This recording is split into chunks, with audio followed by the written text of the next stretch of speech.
Thank you guys for coming back. In this video I got some big announcements, so make sure to watch the whole video all the way through. I'm really happy and I'm more than excited to share this with you guys. So this could be the beginning of a new journey. So with that being said, let's begin. How's everybody doing? Welcome back to my channel. This week I'm going to be doing a cover up on my client, and what my client currently has, he has a religious tattoo with a cathedral window as a halo. It has a lot of dark areas, a lot of line work, and it even has a negative space cross, which makes it a little bit challenging, a little bit complicated, but nothing to scare me away. My client is no longer happy with this tattoo. He doesn't like the execution, he doesn't like the way it looks, and he wants to do over on his sleeve, so I'm happy to do that for him. So let's get this day started.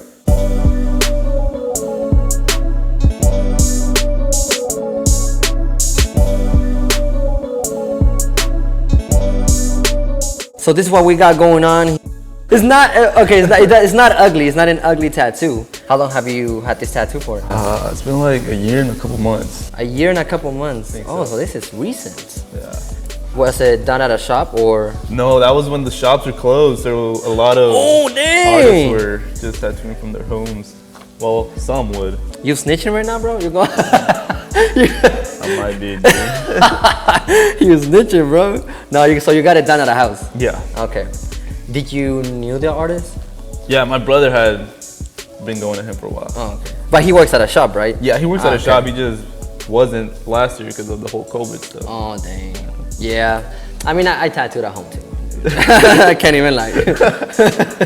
So this is more like a, you know what, I kind of want a do-over on my sleeve. Do-over, do it right, with patience, not just be all rushed in. Yeah, okay, that's a good point right there.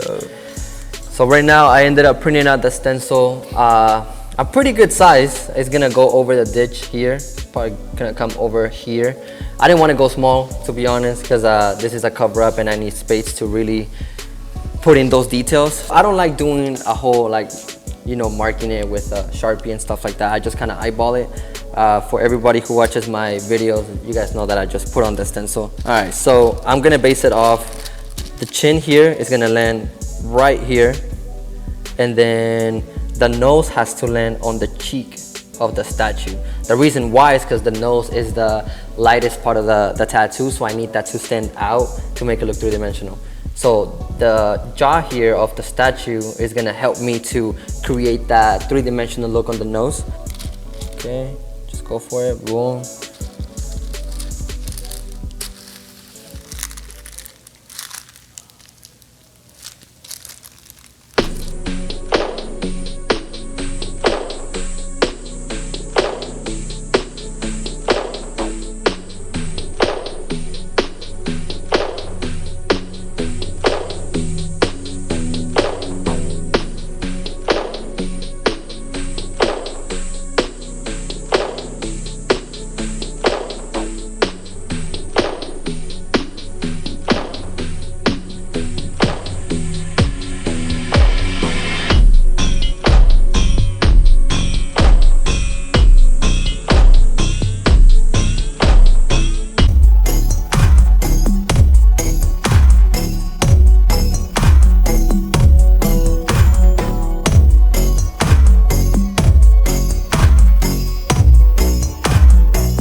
hard on this tattoo. We got about 3 hours or so, about 3 hours.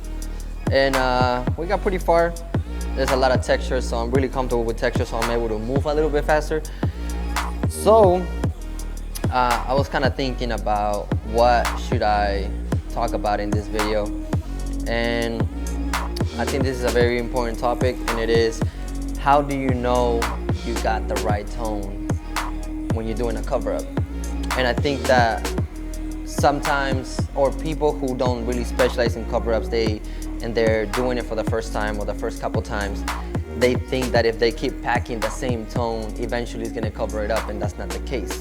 What's gonna happen is that if you keep forcing it, you're just gonna scar the skin, and it's gonna look so nasty when it heals.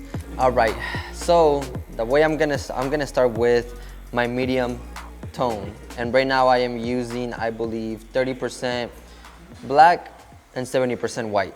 So this is the way it looks when you have the right tone. And you can play, the reason why I only have 3 tones is because I like to dip it back and forth until I get the tone that I'm looking for. So right now I'm just using gray, my medium gray, just to kind of test out how it's gonna look on skin. So I'm gonna start there, kind of like testing my tone first. Seeing the way it looks, I'm like, okay, that looks good. So I'm gonna keep going with that. Make sure to keep in mind like the contrast and all that. I'm gonna start here. Give it a little bit of finesse.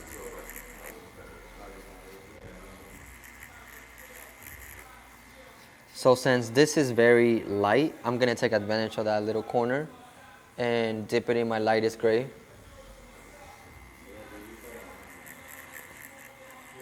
There you go.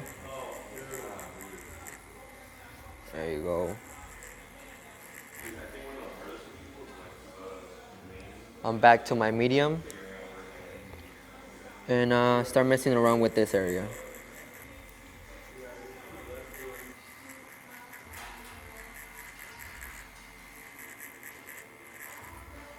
By the way, I'm using a 14 round liner with a voltage of a 5.0.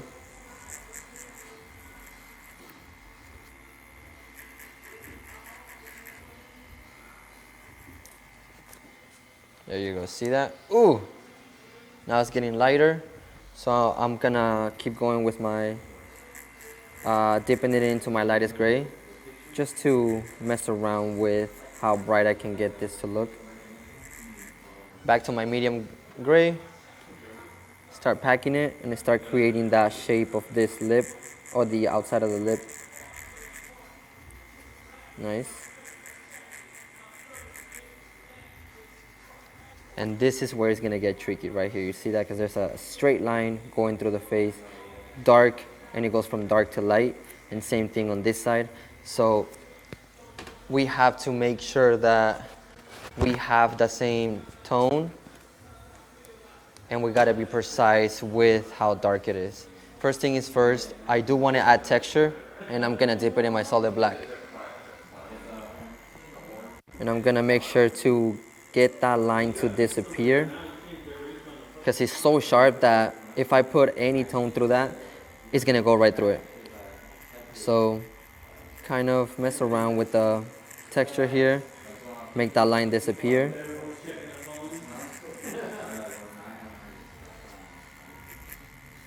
Distract the eye.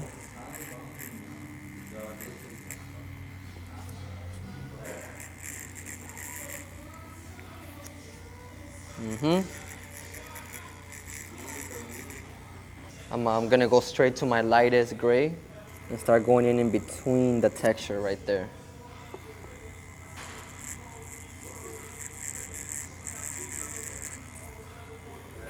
So don't go over the lines. I mean, don't go over the dark areas. Just go right in between them so you can keep those.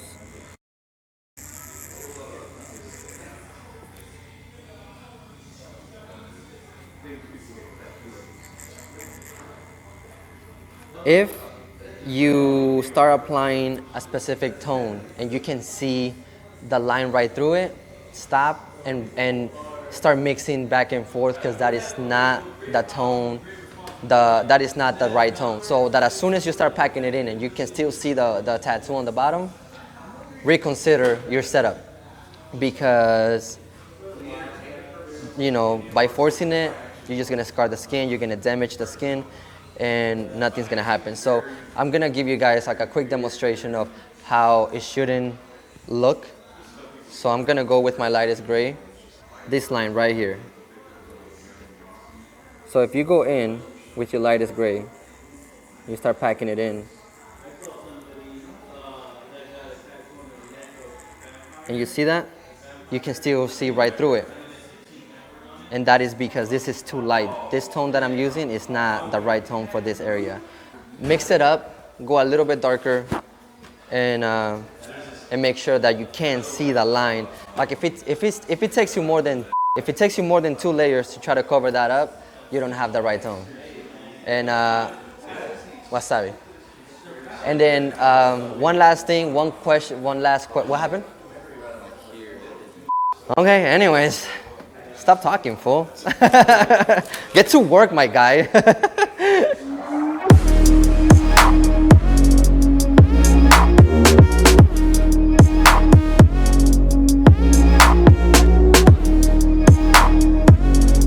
Thank you guys for coming back and watching this brand new video. I've been getting a lot of DMs on my Instagram from artists using my techniques and using everything I teach on my videos, and definitely makes me really happy to see that I'm helping in some way. And it motivates me to keep sharing all my techniques with you guys. So now I'm gonna share with you guys the big announcement. So if you're a tattoo artist, I hope you learned something from this video. And if you're a tattoo enthusiast, I hope you were entertained.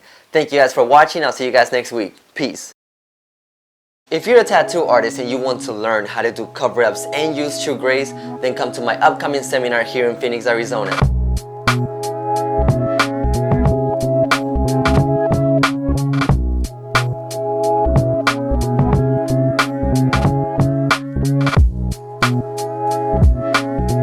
It will be a 2-day seminar and I will be sharing everything I know, and I mean everything. If this is something you're interested in, send your submission to Mr.Reyes_seminar@yahoo.com. Limited spots are available, so make sure to reserve your seat as soon as you can. Thank you guys, and I cannot wait to see you. Peace. Let's go!